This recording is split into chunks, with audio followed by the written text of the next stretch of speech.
Assalamualaikum warahmatullahi wabarakatuh. Salam sejahtera bagi kita semua. Di sini dari kelompok kami ingin mempresentasikan hasil diskusi kami yang berjudul Sistem Endokrin. Sebelumnya saya ingin memperkenalkan nama kelompok anggota kami. Yang pertama, Ardia Pramesti Ragita Cahyani dengan NIM 235110010. Dan yang kedua, Hilal Hamdi dengan NIM 23511000048. Dan yang ketiga, Vita Nisa Arianti dengan NIM 23511000012. Definisi sistem endokrin. Sistem endokrin merupakan sel yang bukan berasal dari saraf. Walaupun beberapa jaringan saraf dianggap memiliki fungsi endokrin. Sistem endokrin mensekresikan pembawa pesan kimiawi spesifik yang disebut hormon. Hormon dibawa ke organ target mereka, yaitu organ di mana mereka mengerahkan efek biologisnya. Hormon dilepaskan dari jaringan non-saraf khusus langsung ke cairan tubuh. Tidak adanya saluran untuk mengangkut hormon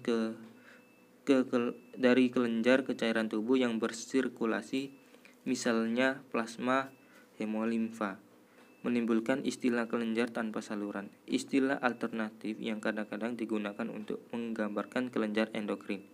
Hal ini berbeda dengan kelenjar duktus, misalnya kelenjar luda, di mana terdapat saluran anatomis yang mengarah dari kelenjar ke cairan tubuh. Kelenjar endokrin klasik hanya ditemukan pada invertebrata yang lebih tinggi, misalnya beberapa moluska dan vertebrata. Identifikasi organ endokrin.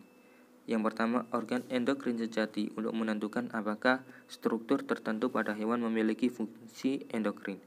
Kriteria telah ditetapkan di mana jaringan kandidat dan sekresinya dapat diklasifikasikan. Dan yang kedua, pengangkatan calon jaringan atau organ harus menimbulkan gejala defisiensi klasifikasikan sebagai organ endokrin. Dan yang ketiga, reimplantasi jaringan atau organ calon harus menghasilkan pembalikan atau pencegahan gejala defisiensi terkait. Dan yang ketiga, pemberian ekstrak jaringan atau organ juga harus menghasilkan pembalikan atau pencegahan gejala defisiensi yang terkait. Sifat kimia hormon dan mekanisme kerja hormon. Hampir semua hormon dari hewan, invertebrata, dan vertebrata termasuk dalam salah satu 3 kelas utama peptida atau protein, turunan asam amino, dan steroid. Sedangkan mekanisme kerja hormon, setiap hormon memberikan efek biologisnya dan harus berinteraksi dengan reseptor spesifiknya sendiri. Reseptor terikat membran. Hormon yang memiliki struktur peptida atau protein dan sebagian besar turunan asam amino bergabung dengan reseptor yang terletak di membran plasma sel target. Interaksi reseptor hormon menghasilkan beberapa perubahan dalam fungsi seluler. Tercantum di bawah ini adalah proses lain yang dapat diubah oleh hormon dengan cara ini, yaitu aktivasi enzim. Misalnya, jalur metabolisme tertentu dapat diaktifkan. 2. Aktivasi mekanisme transfer aktif. 3. Aktivasi pembentukan mikrotubulus. Ini mungkin menjadi langkah awal. Dan yang keempat yaitu metabolisme DNA dapat diubah. Ini mungkin penting dalam pertumbuhan atau pembelahan sel yang mengakibatkan aktivasi enzim yang terikat membran fosfolipase. Hormon yang menggunakan reseptor sitosol, hormon steroid, dan beberapa hormon yang diturunkan dari asam amino, atau misalnya tiroksin yang dilepaskan dari kelenjar tiroid pada mamalia. Biasanya dapat menggunakan reseptor sitosol sebagai lawan dari reseptor terikat membran.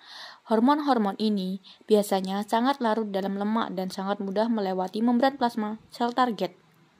Sistem endokrin biasanya merupakan invertebrata hewan invertebrata yang sangat bergantung pada sistem kontrol neuroendokrin yang bertentangan dengan sistem endokrin klasik. Namun karena invertebrata menjadi semakin kompleks baik dalam struktur maupun fisiologi, Demikian pula fungsi biologis yang dikendalikan oleh sistem endokrin.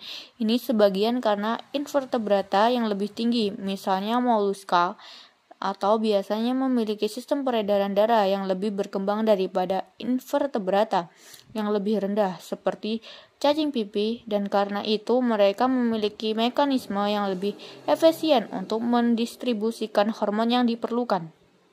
Mungkin itu saja yang dapat kami sampaikan, kurang lebihnya mohon maaf. Sekian dan terima kasih. Wassalamualaikum warahmatullahi wabarakatuh.